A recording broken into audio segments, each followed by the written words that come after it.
Ilang Pinay celebrities ang ikinasal sa maimpluwensyang, mayayamang negosyante at politiko, na may ilang partner na kabilang sa pinakamayayamang angkan sa bansa.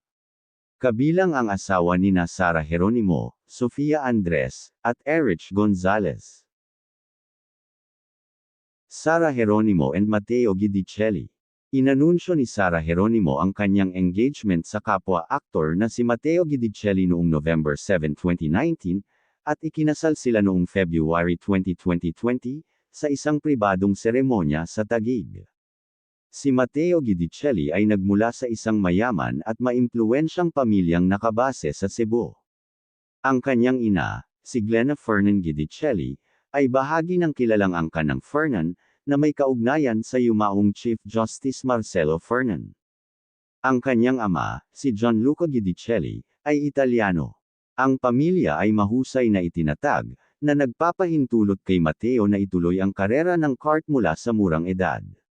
Sinuportahan ng pinansyal na kapasidad ng pamilya ang kanyang maaga, expensive career bilang isang kart racer sa edad na 11, kung saan siya ay naging isang 3 beses na Karter of the Year. Isang edukadong tao, parehong nag-aral si Matteo sa Cebu International School at Brent International School. Dagdag pa rito, nag-enroll din siya sa Columbia College sa Chicago, USA kung saan kinuha niya ang BA Performing Arts sa larangan ng musical theater, iyon ay hanggang sa nagpasya siyang umuwi sa Pilipinas. Ang kanyang interes sa pag-arte, nakitang-kita sa kanyang desisyon na kumuha ng mga acting workshop sa New York Academy, ang nagbunsod sa kanya na maging isa sa mga pinakahinahangad na aktor ngayon. Nagtayo ang pamilya ni Matteo ng isang restaurant na tinatawag na The Johnny, bilang parangal sa kanyang yumaong lolo na may parehong pangalan. Sa kasalukuyan, mayroon itong 2 sangay, isa sa Cebu at isa pa sa Alabang. Ang ama ni Matteo, si Gianluca ay nagsisilbing managing director nito, at ang iba pang pamilya ay nakikibahagi sa pang-araw-araw na operasyon. Sa mga libreng araw, si Matteo mismo ang nagsisilbi sa mga customer. Bukod sa iba pa nitong mga negosyo kasama si Sara. Ngunit ang mga pinagmulang Pilipino ni Matteo ay karapat-dapat din ng pansin ng publiko gaya ng kanyang makulay na pamana ng Italyano. Alam mo ba na ang ina ni Matteo na si Glenna, na ipinanganak sa angkan ng Fernan ng Cebu, ay may kaugnayan din sa ilan sa mga pinakamakapangyarihan at maimpluwensyang pangalan sa Queen City of the South gaya ng Ledesmas. Ang angkan ng Fernan ay isang kilalang at maimpluwensyang pamilya na nakabase sa Cebu, na may malalim na ugat sa legal, political, and business sectors. Ang pamilya Fernan ay itinuturing na isa sa mga malaki at kinikilalang pamilya sa Cebu. Bagamat hindi pampubliko ang mga partikular, pinagsama-samang net worth figure para sa kanyang mga magulang, ang pamilya ay itinuturing na bahagi ng mayaman, elite circle sa Cebu. Sofia Andres and Daniel Miranda. Si Sofia Andres ay hindi kasal, ngunit siya ay nasa isang matagal na relasyon sa kanyang partner, ang race car driver na si Daniel Miranda, mula noong 2017. Ang couple ay may isang anak. Si Daniel Miranda ay nagmula sa isang napakayaman, old money, na pamilya, pangunahin sa pamamagitan ng kanyang ina, si Angelique Loylier Miranda, isang pangunahing tauhan sa luxurious arts at real estate gaya ng Casa de Memoria at Palacio de Memoria. Ang kanyang lolo sa ina ay si Philip Loylier, isang diplomat at may-ari ng Cebuana Loylier, pinakamalaking pawnshop chain sa Pilipinas. Ang lolo ni Daniel, si Philip Loylier, ay isang kilalang negosyante at nagsilbi bilang Philippine Ambassador sa Spain. Ang yaman ng pamilya ay nagugat sa pagkontrol sa pinakamalaking pawnshop chain sa bansa, ang Cebuana Loylier.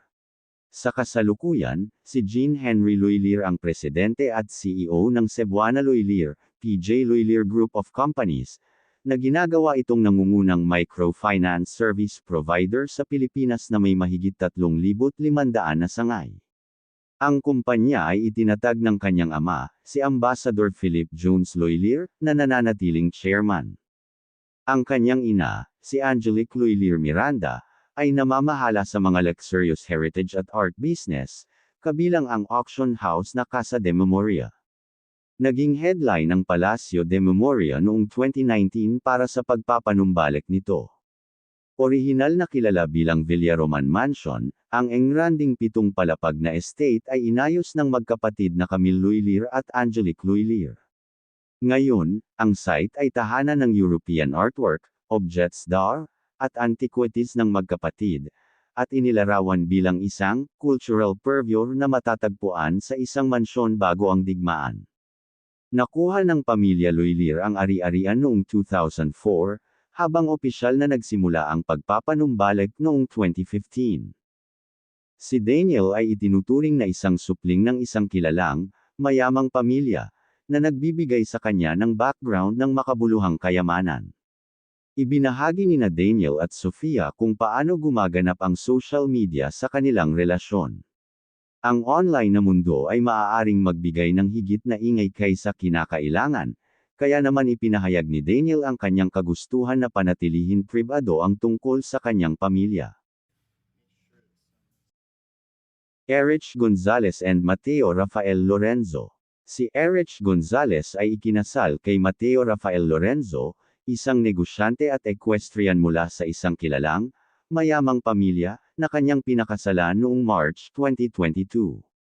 Ang mag-asawa, na nagkakilala noong 2017 at nagsimulang mag-date noong 2018, na pinananatiling napakababa ng kanilang pribadong buhay, na naninirahan sa Alabang at iniulat na mayroon ng isang anak na nagngangalang Jose Mateo.